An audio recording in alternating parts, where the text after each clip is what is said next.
오늘 우리에게 주신 하나님의 말씀입니다. 사도행전 2장 42절에서 47절까지, 그리고 8장 1절에서 8절까지 두 군데 되겠습니다. 사도행전 2장 42절부터 해서 47절까지 먼저 봅니다.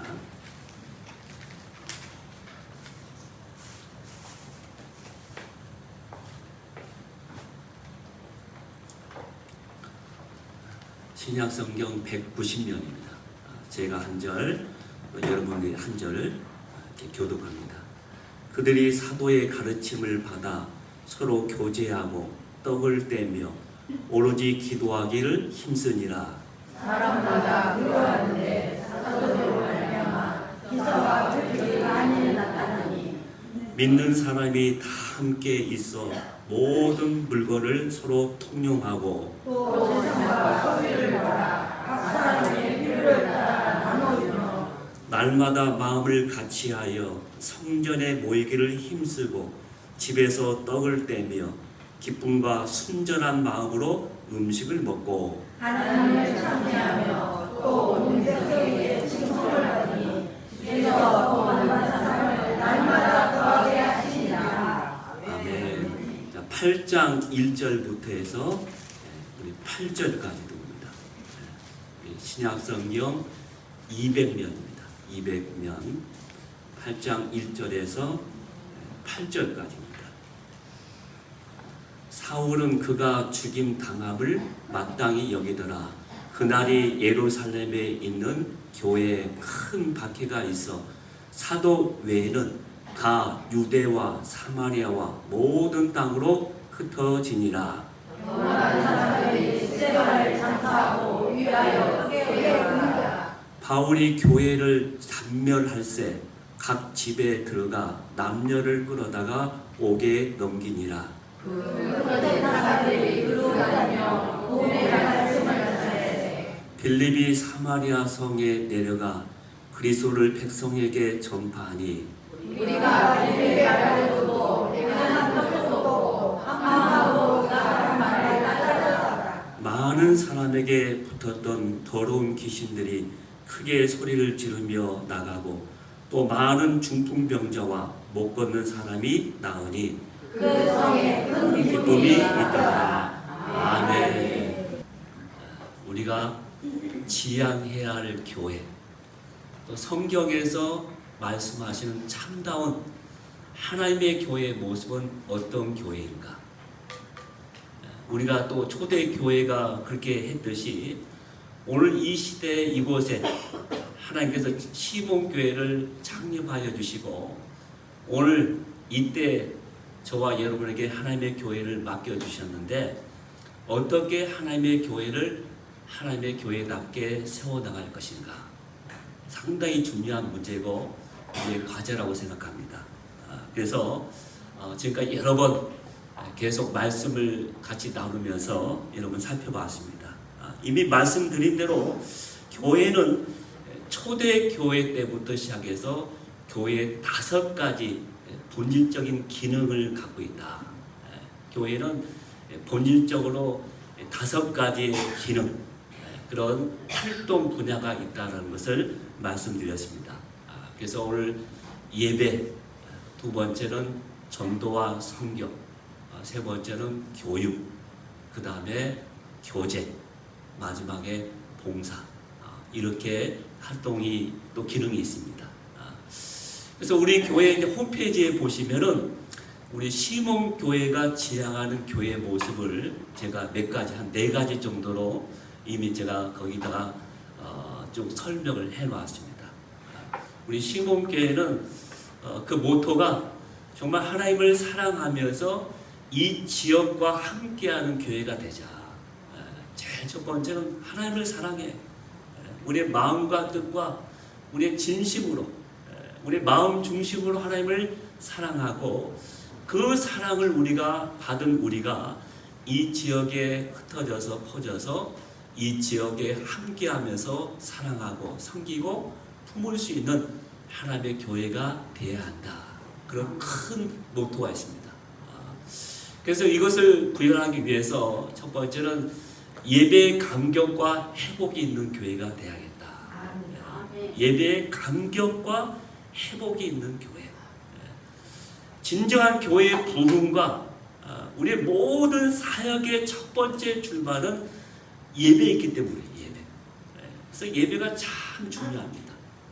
이 하나님과의 만남, 하나님과의 교제, 사귐 없이 우리가 다른 활동, 사역을 할 수가 없는 것이죠. 그래서 예배를 통해서 우리 믿음이 날마다 감격하고 회복이 돼야 합니다. 우리가 늘 마음이 기뻐하고 충만하고 늘 우리 마음이 그냥 감격에 넘치면 얼마나 좋겠어요. 근데 그러질 못해요. 세상 가운데 살다 보면은 또 나와 아무리 좋은 관계에 있던 사람이라고 하지만은 좀 지나다 보면 괜히 인간적으로 보이지 않는 갈등이 있고 소홀함이 있고 또 거기에 많은 마음속에 꽁하는 게 있어요. 근데 그런 마음 때문에 자꾸 우리를 은혜를 다 쏟아버리죠. 그럴 때마다 다시 예배를 통해서 내가 회복되고 다시 한번 하나님의 그 첫사랑과 구원에 대한 감격으로 살아갈 수 있도록 예배가 그렇게 우리를 만들어준다. 그래서 예배에 감격과 회복이 있어야 한다. 두 번째는 말씀을 통한 양육과 훈련이 있어야 한다는 거예요. 말씀을 통한 양육과 훈련. 우리는 주님의 제자로 부르심을 받았잖아요. 우리 다. 이미 부름받은 사람이야. 근데 부름받은 주님의 제자인데 이 제자는 저절로 만드는 거 아니에요. 그 가운데 많은 훈련이 있어야 한다. 많은 훈련을 통해서 만들어지는 게 제자입니다. 그래서 이 땅에서 우리의 사명을 잘 감당하기 위해서는 우리의 세상 가운데 영적인 싸움의 현장에서 하나님의 전신갑주로 무장된 영적인 하나님의 군사가 되어야 한다. 그럴 때 우리는 세상 가운데 승리할 수가 있는 거예요. 그래서 제일 먼저 예배 드려서 우리 감격과 회복이 됐으면 그 다음에 말씀을 통해서 계속 훈련되고 연단 말이에요. 날카로운 칼이 돼. 항상 준비된 하나님의 쓰임받을 도구로서 준비가 돼 있어야 합니다. 그럴 때 하나님 앞에 부름받을 때 곧바로 내가 주여 내가 여기 있나이다 하면서 나설 수가 있는 것이죠. 세 번째는 땅끝까지 복음의 전달자가 되는 교회예요. 너희는 모든 민족을 뭘로? 제자로 삼으라 했어요. 주님의 우리에게 주신 마지막 명령이에요. 마지막 사명이에요. 그래서 우리는 어느 곳에 가든지 늘 기억해야 합니다. 내가 가는 곳곳마다 어떤 상황이든지 어떤 사람을 만나든지 저들로 하여금 내가 저들에게 세를 베풀고 저들에게 가르치고 또 저들에게 또 하나님의 말씀 가운데 저들에게 세워져서 하나님의 사람으로 세우는 제자로 세우는 그 사역을 내가 감당해야겠다. 늘 그런 사명의식이 있어야 합니다. 내 가운데. 마지막은 이웃을 섬기며 지역과 함께하는 교회라고 되어 있습니다.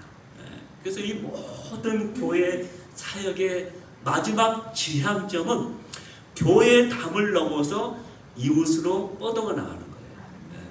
교회 담장 안에 갇혀 있으면 그들 사람끼리는 좋아할지 몰라요. 그러나 하나님이 원하시는 큰 그림 가운데 하나님의 거대하신 큰 뜻 가운데 우리가 쓰임받기는 어렵습니다. 하나님은 나 자신만을 위해서 부르기 위해서 내 자신만을 구원받기 위해서 부름받은 거 아니에요. 우리는 내가 속해 있는 지역과 가정과 내가 속해 있는 그 이웃에게 함께 하기 위해서 부르신 바입니다. 그래서 늘 우리는 그것을 기억해야 합니다. 그래서 우리 시몬교회는 이러한 사역의 방향을 향하여 계속 가게 될 것입니다. 좀 부족하지만 계속해서 갈 것입니다.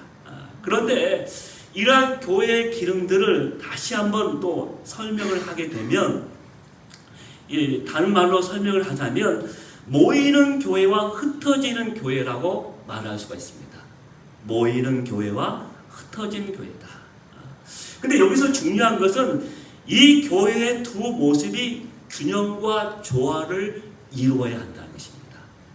교회는 모이는 교회도 될 뿐만 아니라 또 그 다음에 흩어지는 교회가 돼야 하는데 이렇게 서로 조화 균형이 있을 때 건강한 우리의 믿음 생활 또 건강한 교회로서 부흥하고 성장할 수 있다는 것을 말씀해주고 있는 것이죠.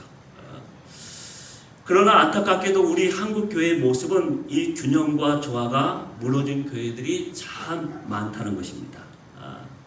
많은 교회가 모이는 교회는 모두가 중요하다고 여기면서 어떤 시간과 예산을 집중적으로 많이 소비를 합니다. 투자를 합니다.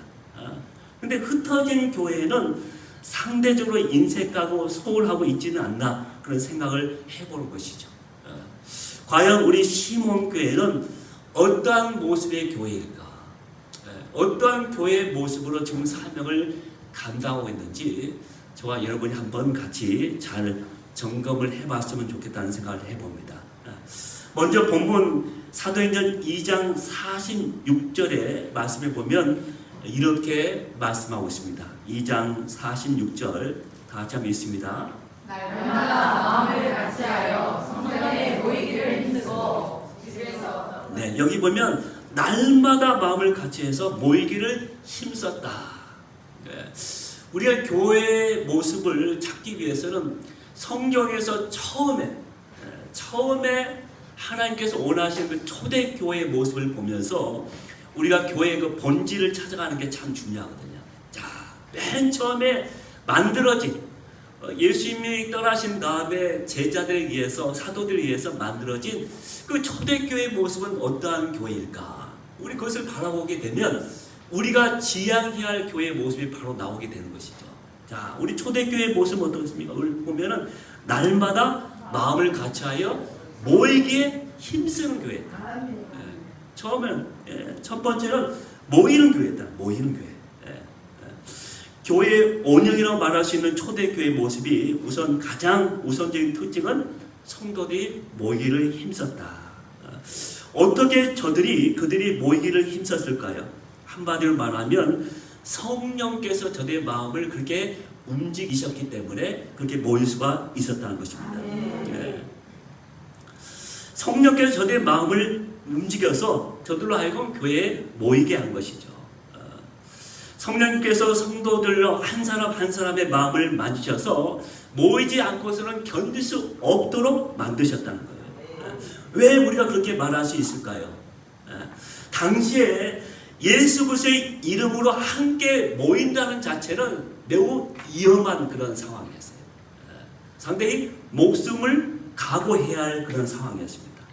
또 가문에서 이 배신자라고 낙인 찍힐 수도 있는 그런 일이었습니다. 모든 게 다 금에 있었거든요. 근데 그들이 예수 그리스도의 이름으로 모인다는 것은 보통 인간의 결심이나 의지로 될 수가 없는 거예요. 성령께서 그들에게 담대함을 주셨기 때문에 그 모든 것을 자기가 생각지 아니하고 더 이상 계산하지 않고 담대하게 그들이 함께 모일 수가 있었다는 것이죠. 성령께서 저들의 마음을 움직이셨기 때문에. 여러분 사도행전에서 그들이 이렇게 모이게 된 결정적인 사건이 무엇이었습니까? 바로 사도행전 2장에 보게 되면 성령 강림 사건이었어요. 성령 강림 사건부터 시작해서 그들이 그렇게 변하게 된 거예요. 사도행전 2장 1절에 볼까요? 2장 1절 다 같이 한번 읽습니다. 오순절 날이 이미 이르되 그들이 다 같이 한 곳에 모였더니. 자, 2장 1절에 보면 오순절 명절이 됐어요.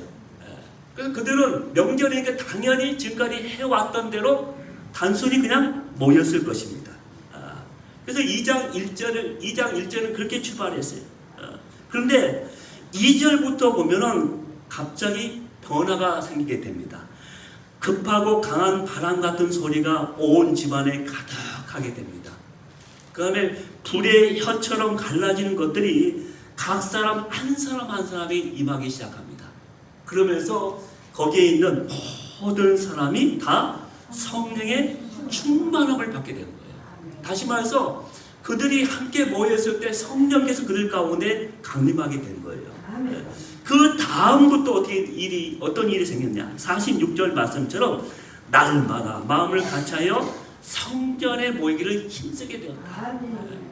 그래서 그들이 날마다 모이게 했던 결정적인 하나의 사건은 뭐냐면 성령께서 저들의 마음을 그렇게 움직이시고 그들의 마음을 그렇게 하나님께서 허락하셨기 때문에 가능했다는 겁니다.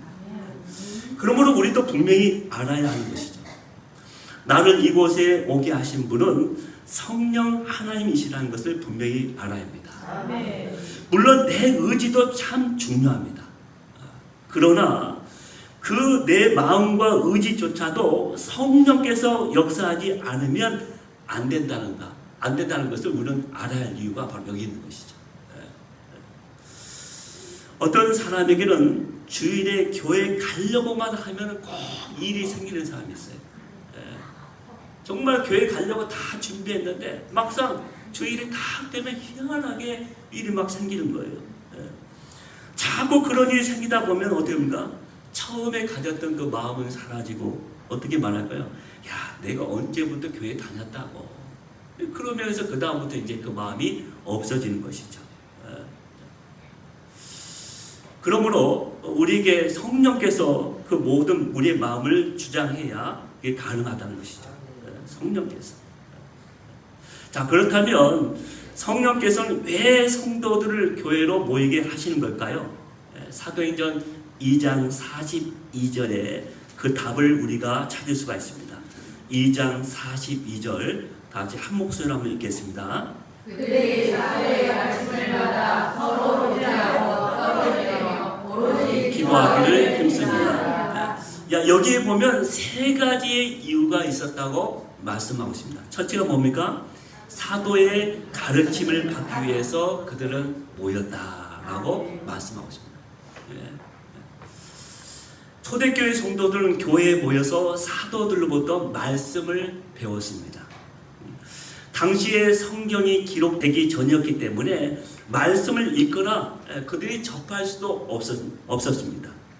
뿐만 아니라 당시 대부분의 성도들은 예수님을 만난 일도 없습니다. 그래서 예수님의 말씀을 직접 들어본 일도 없었죠. 때문에 사도들은 교회에 모여든 초대교회 성도들에게 예수님이 누구신지, 그리고 예수님께서 생전에 자신들에게 어떤 말씀을 하셨는지 그대로 그들에게 가르치기 시작했다는 것입니다. 그렇습니다. 초대교회 성도들은 교회에 모이기를 힘썼고 그리고 모여서 말씀 배우는 일에 최선을 다했던 것입니다. 오늘 우리도 마찬가지예요. 교회에 모이기 힘써야 하는 것이죠. 그리고 모여서 주님의 말씀을 우리가 가르침 받아야 하는 거예요. 여러분, 우리는 아는 만큼 우리의 가치와 수준이 결정됐다는 것을 기억해야 합니다. 내가 아는 만큼, 말씀을 얼만큼 아느냐, 그 아는 만큼 우리의 가치와 수준이 결정되는 거예요. 내가 담을 수 있고 품을 수 있는 그릇이 돼야 그 하나님의 큰 복을, 내가 하나님의 엄청난 그 일을 위해서 쓰임 받을 수 있는 그릇이 될 수 있는 것이죠. 그래서 먼저 이 그릇으로 준비해야 해요. 말씀을 통해서 내가 모든 것을 담을 만하고 품을 수 있는 그런 큰 사람으로 되기 위해서 말씀으로 가르침을 받아야 하는 것입니다. 그럴 때 능히 세상이 감당치 못할 주님의 영적 군사가 되어서 승리의 삶을 살 수가 있는 것입니다. 말씀 아니고서는 우리가 이길 수 있는 길이 없기 때문에 그렇다는 거예요.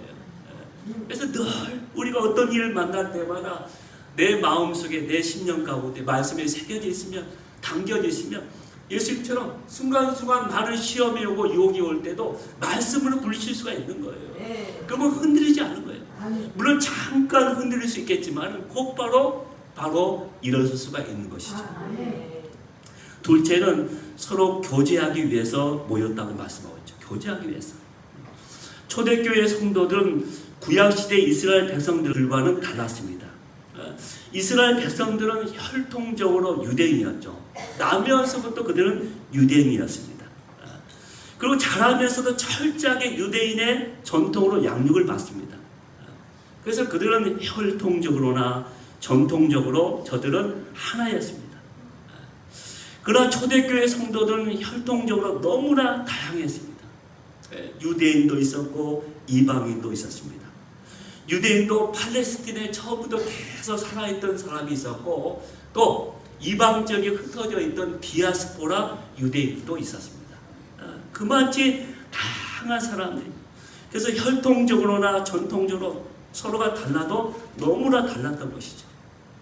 그래서 성령께서 그들을 교회로 모으시고 서로 교제하며 주 안에서 하나 되게 만드셨던 것입니다. 바로 이것이 코이노니아죠. 코이노니아. 성도의 교제에 대해서는 지난주에 제가 말씀을 드렸기 때문에 더 이상 언급을 하지 않겠습니다. 자, 셋째는 그들이 왜 모였을까요?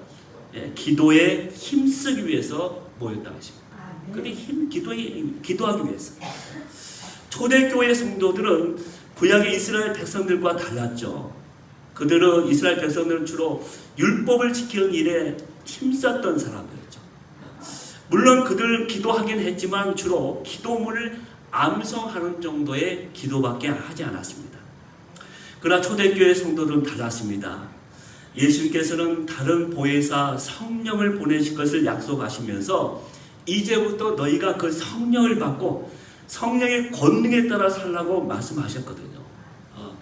실제로 주님의 약속처럼 성령이 그들에게 임하셨습니다. 그러므로 그들을 통하여 많은 능력과 기사와 표적이 나타났던 것이죠. 그런데 그들이 이렇게 성령을 받고 능력을 받게 된 비결이 어디에 있었습니까? 그들이 함께 모여서 전혀 기도에 힘썼을 때, 그들이 기도에 힘썼을 때 성령께서 그들에게 강림하셨고 그들이 능력을 받았다고 말씀하고 있습니다. 오늘 우리도 마찬가지죠. 성령을 받아야 합니다. 성령의 권능을 받아야 세상 가운데 우리가 힘있게 살아갈 수가 있거든요. 그러기 위해서는 먼저 우리가 모여서 함께 기도해야, 내가 기도해서 하늘로부터 오는 그 능력과 힘을 공급받아야 세상 가운데 우리가 싸울 수 있는 힘의 원천이 거기 있는 거예요. 근데 기도하지 않고 어떻게 세상 가운데 나갈 수가 있습니까? 그래서 함께 모여서 기도해야 된다고 말씀하고 있죠. 자, 이렇게 초대교회 성도들은 교회에 모이기에 힘썼다고 했습니다. 모여서 말씀을 배우고 서로 교제하고 함께 기도하는 데 힘썼습니다. 그래서 어떤 결과가 주어졌습니까? 큰 부흥의 역사가 막 일어나기 시작해요. 사도행전 2장 47절 말씀 볼까요? 사도행전 2장 47절입니다. 다 같이 한 목소리 읽습니다. 하나님을 찬미하며 또 백성에게 칭송을 하니 주께서 구원받은 사람을 날마다 더하게 하십니다. 이렇게 되니까 하나님을 찬미하면서 온 백성이 칭송을 받으면서 구원받는 사람이 계속해서 교회에 막 몰려들기 시작하는 거예요. 큰 부흥이 일어난 거예요. 근데 우리가 이 대목에서 우리는 창세기 11장에 나오는 바벨탑 사건을 주목할 필요가 있다는 것을 기억해야 합니다. 다시 말해서 너무 모이자 하나 되자만 강조하다 보면은 자칫 하나님에 빠진 인간 중심의 하나됨으로 변질되어서 결국 하나님을 반역하는 일이 일어날 수도 있다는 거예요. 여러분, 창세기 11장에 보면 바벨탑 사건은 어떻게 그 시작이 됩니까? 11장 4절 한번 봅니다. 11장 4절 같이 있습니다. 다 성읍과 탑을 건설하여 우리 땅 꼭대기를 하늘에 닿게 하여 우리 이름을 내고 온 주변에 흩어짐을 면하자. 여기 보면 우리 이름을 내고 온 지면에 흩어짐을 면하자, 이렇게 말한다는 거예요. 그래서 처음에는 그렇게 출발하지 않았는데 점점점 그들이 강성해지고 점점 사람이 많아지고 점점 탑이 막 올라가게 되니까 어떤 생각을 갖습니까? 야, 우리 이름을 내면서 내가 흩어짐을 면하자, 우리 여기서 그렇게 사는 게 참 좋겠다, 이렇게 말할 수 있다는 거예요. 그러나 우리는 결국 이 바벨탑의 건설은 실패하고 말았다는 것을 기억해야 하는 것이죠. 여러분, 하나님에 빠진 모임과 하나됨은 아무 의미가 없고 결국 상처와 분열만 남다는 것을 기억해야 하는 것이죠. 여러분 초대교회도 처음에는 흩어지는 교회, 그것은 전혀 생각하지 않았습니다. 그들은 그냥 모이는 교회까지만 생각했어요. 그래서 열심히 마음을 다해서 날마다 모여서 말씀 배우고 교제하고 기도하고 막 하니까 엄청난 부흥이 이루어지게 된 것이죠. 그래서 처음에 성령 강림 사건을 통해서 점점 교회가 이렇게 막 부흥하게 일어나게 되고 굉장히 빠른 시간에 폭발적인 성장이 일어났던 것이죠. 자, 그랬을 때 사도들이 얼마나 기쁘고 막 흥분했을까요? 얼마나 좋아했을까요? 이렇게 시대적으로 위험한 상황에서 저들이 정말 목숨을 내걸고 하나님의 교회에 막 찾아오게 되니까 얼마나 흥분되겠습니까? 아마 마태복음 17장에 나오는 그 변화산 사건이 기억나죠. 예수님께서 변화산에 다 올라가서 예수님이 변화되잖아요. 그때 제자들이 깜짝 놀랍니다. 그때 베드로가 뭐라고 합니까? 여기가 좋사오니 우리 내려가지 맙시다. 너무나 황홀하고 너무나 기쁘고 너무나 마음이 뿌듯하거든요. 우리 내려가지 맙시다. 왜 힘든 저 세상에 내려가서 우리가 고난을 또 죽음을. 그래서 계속 베드로는 여기가 좋사오니 이 초대교회 성도들도 그렇게 생각하고 있어요. 여기서 우리 교회에서 우리 예루살렘 교회에서 끝까지 한번 잘해보자. 너무나 좋아했을 거예요. 그러나 하나의 일이 생기게 되죠. 정통 종교였던 유대 교회에서 저들 막 핍박을 하게 됩니다. 이 핍박이 점점 과시화되면서 결국은 7장 1절에 보면 이 스데반이 순교를 당하게 돼요. 7장. 스데반의 순교는 하나의 교회 핍박의 신호탄이라고 말할 수 있는 것이죠. 그래서 오늘 말씀 보면 8장 1절에 뭐라고 말씀하고 있습니까? 8장 2절에 다 같이 한번 읽습니다.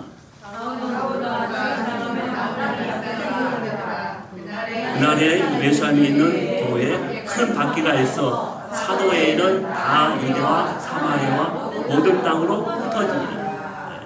여기 보면 갑자기 큰 바퀴가 생긴 거예요. 바퀴가 생겨서 그들 다 유대와 사마리아와 모든 땅으로 다 흩어지게 되었다는 거예요. 결국 초대교회 성도들은 본의 아니게 핍박 때문에 흩어지게 되었습니다. 어디로? 다 유대와 사마리아와 모든 땅으로 흩어졌다고 말씀하고 있죠. 여기서 우리는 사도행전 1장 8절에 예수께서 하신 말씀이 기억나죠. 1장 8절에 뭐라고 말씀하셨습니까? 오직 성령이 너에게 임하시면 너희가 권능을 받고 예루살렘과 온 유대와 사마리아 땅끝까지 이르러 내 증인이 되리라. 아멘. 그들이 다 흩어지게 된 거예요. 이렇게. 여러분, 그들이 표면적으로는 핍박을 받아 흩어졌는데 알고 보면 하나님의 말씀이 성취되어 가는 과정이었다는 것을 우리는 알아야겠습니다. 그런데 여기서 중요한 것은 핍박을 피해서 흩어진 사람들이 무엇을 했는지 아십니까? 우리 4절 볼까요? 4절. 4절 다시 있습니다. 흩어진 사람들이 두루 다니며 복음의 말씀을 전하였어요. 5절 봅니다. 빌립이 사마리아 성에 내려가 그것을 백성에게 전파하니. 자, 여기서 한 가지 흥미로운 사실은 인간은 이 성도들 흩어짐을 면하려고 했지만 하나님은 흩으시고 그들을 핍박을 통해서 흩으시고 그 흩어짐에는 하나님의 복음을 전파되기를 바라는 하나님의 큰 계획, 큰 그림이 있었다는 것을 우리는 알아야 하는 것이죠. 여러분, 교회가 흩어지게 되었다는 것은 중요한 의미가 있습니다. 첫째는 이 복음이 유대인만의 복음이 아니라는 것을 의미하기 때문에 그렇다는 거예요. 자, 유대인들은 예수님을 믿고도 유대인이라는 선민 사상을 끝까지 버리지 못합니다. 그래서 그들 안에 갇혀 있는 거예요. 이스라엘 외에는 전혀 관심이 없습니다. 그냥 자기 예루살렘 교회만 생각하고 있었던 것이죠. 저 이방 전혀 생각지 않습니다. 그렇게 하고 있었던 뜻이죠. 그러나 복음은 특정한 계층과 부류나 민족만의 복음이 아닙니다. 어떤 한 민족만의 복음이 아니고 모든 믿는 자에게 구원을 주신 하나님의 능력이었고 아멘. 모든 사람의 복음이 되어야 하는 거예요. 아멘. 그래서 그들이 그 사명을 감당치 못하니까 하나님께서 핍박을 통해서 그것을 가르쳐 주신 거예요. 그들로 하여금 흩어지게 하면서 그것을 깨지게 하는 거죠. 당시 그 사마리아는 평경과 증오의 땅이었습니다. 그래서 그들은 한 번도 사마리아 그 땅을 건들려고 그 벽을 넘어서 담을 넘어서 가려고 하지 않았던 것이죠. 근데 오히려 핍박을 통해서 가지 않을 수 없게 되게 하나님이 만드셨다는 거예요. 다시 말해 하나님은 모든 것이 풍성한 예루살렘에만 머물고 있던 그들을 핍박이라는 도구를 통해서 흩어지게 하심으로 그 사람들이 가지고 있던 복음이 곳곳에 퍼지도록 만드셨다는 겁니다. 가끔 우리에게도 어려운 일을 만날 때 참 원망스러울 때가 있습니다. 근데 그 당시에는 참 원망스럽고 이해가 되지 않고 힘들었는데 이 나중에 참 돌아오면 그것이 하나님의 은혜였다는 것을 깨달을 때가 있지 않습니까? 아멘. 지금 초대교회가 그렇다는 것이죠. 예루살렘에서 믿음 생활 잘하고 그다음에 구제도 잘하면서 백성들에게 친송을 받으면서 너무나 잘 사역하고 있는데 갑자기 핍박이 일어났습니다. 삶의 근거지를 다 뺏기고 사방으로 다 흩어져야만 했습니다. 그럴 때 이 초대교회 성도들은 처음에 아마 원망했을 겁니다. 아니 예수님을 잘 믿고 이게 사명도 잘 감당하고 있는데 하나님 어찌 이런 일이 우리에게 생겨야 합니까? 우리 모여서 잘 살고 정말 모두가 기뻐하면서 감격하면서 이렇게 하나님의 교회를 잘 이렇게 관리하면서 부흥시키고 있는데 왜 이렇게 해야 합니까? 하면서 원망했을 겁니다. 그러나 하나님은 그 일을 통해서 하나님은 더 큰 것을 이루시려는 뜻과 계획이 있었다는 것을 우리는 알아야 하는 것이죠. 찬양 가운데 주님의 선하심을 이라는 찬양이 있습니다. 제가 설교를 준비하면서 어떤 분이 카톡을 통해서 저한테 전해주었는데 참 이 설교와 딱 맞아서 은혜가 됐습니다. 사랑해요 주의 자비 변치 않네. 내 모든 삶 주의 손에 있네. 나 눈을 뜰 때부터 잠들 때까지 나 노래해 주의 선하심. 내 평생 신실하신 주, 내 평생 좋으신 하나님. 나의 호흡 끊어질 때까지 나 노래해 주의 선하심을. 주의 음성 불 가운데 날 인도해 흑암에서 안위하시는 주님. 그런 나의 아버지, 그런 나의 친구, 난 거하리 주의 선하심에. 내 평생의 선하심과 주의 인자하심 정녕 나를 따르리니 두려움 없도다. 내 삶을 드려 주께 순복해 모두 드립니다. 주의 선하심 인자함 나를 따르니. 우리 살면서 늘 한결같이 주의 선하심을 바라보며 가는 게 중요하다는 거예요. 또 내가 이해할 수 없는 그런 사건들이 상황들이 벌어질 때가 있어요.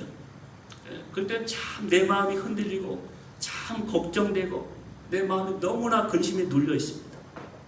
그러나 여전히 하나님은 선하신 하나님이십니다. 여전히 신실하신 하나님이십니다. 한 번도 나를 후회하게 하신 적이 없어요. 아멘. 그 하나님을 믿고 가게 된다면 그 너머에 하나님의 더 영광스러운 우리에게 상이 있음을, 또 다른 준비한 하나님의 귀한 계획이 있음을 우리는 알게 된 것이죠. 아멘.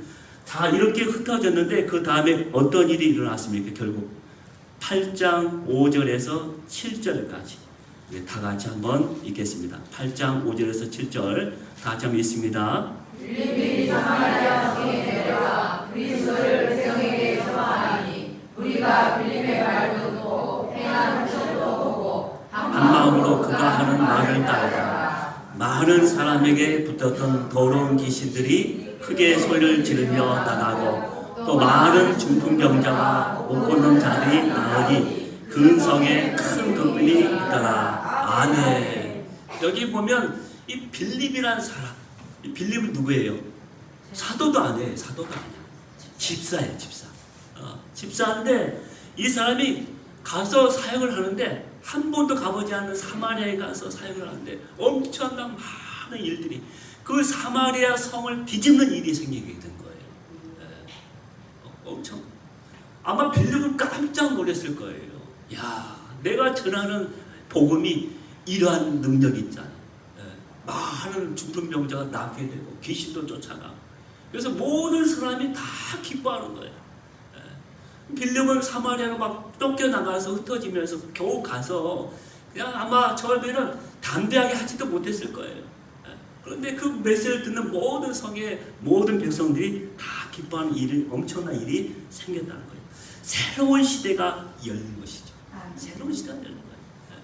자, 우리가 흩어져서 가는 곳에는 하나님의 새 일이 거기서부터 시작되는 거예요. 하나님은 여러분을 통해서 새 일을 하기를 원하시는 거예요. 제가 이 시몬교에 와서 새 일을 시작하게 한 것도 또 여러분이 가정 안에서 여러분의 삶의 자리에서 새 일을 시작하는 것도 바로 여기 있는 거예요. 주님의 보내심은 뜻이 있는 거예요.